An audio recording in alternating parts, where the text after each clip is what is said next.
Darwin.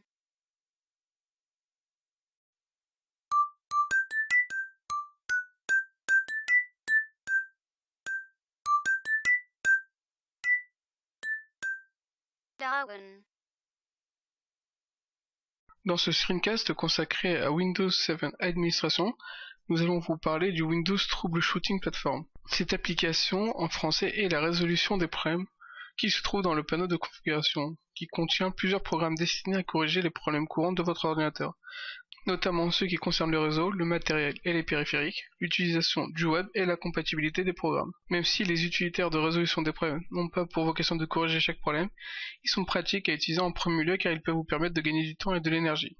Pour commencer, il suffit d'aller dans Démarrer et dans le panneau de configuration. Ici, sous Système et Sécurité, vous allez rechercher et résoudre les problèmes. En arrivant ici, vous avez plusieurs solutions de recherche de problèmes. Donc vous avez pour les programmes, matériel et audio, les résolutions pour les problèmes internet, ainsi que les apparences et les systèmes et sécurité.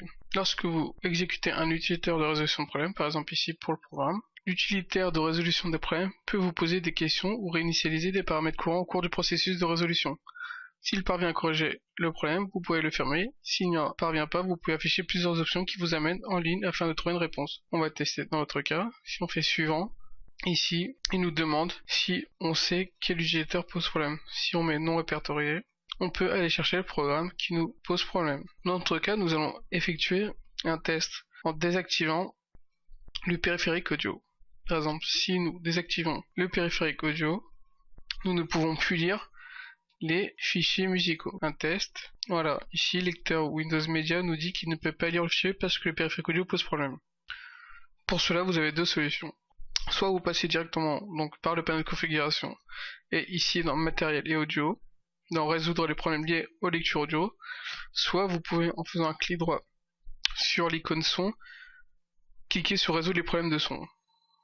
Ce paramètre n'apparaît que lorsque Windows détecte un problème lui-même. Et ici nous voyons donc que Windows détecte et corrige le problème automatiquement. Ici vous avez bien une page qui vous indique que le problème a été trouvé et corrigé parfaitement. Maintenant, nous pouvons lancer notre fichier musicaux. Voilà, nous pouvons bien sûr faire ces manipulations pour bien d'autres systèmes. Par exemple, nous pouvons désactiver ici la carte réseau et donc empêcher la connexion à Internet. Ici donc, indiquons que nous avons un problème par rapport à la connexion Internet. Faisons suivant. Ici, l'utilitaire nous demande de faire un choix, donc nous allons faire résoudre les problèmes liés à ma connexion Internet. Donc ici, il a trouvé que la carte réseau était désactivée. On a deux options, soit explorer d'autres options, soit essayer de ses réparations en tant qu'administrateur. Il faut lancer ceci, il va lui-même réactiver la carte réseau. Voilà, le problème a été corrigé, puis nous voyons bien que nous avons retrouvé Internet. Voilà, nous arrivons à la fin de ce screencast consacré à l'application résolution des problèmes, dans lequel vous avez vu comment accéder à l'application dans le panneau de configuration et à utiliser pour dépanner vos problèmes Windows.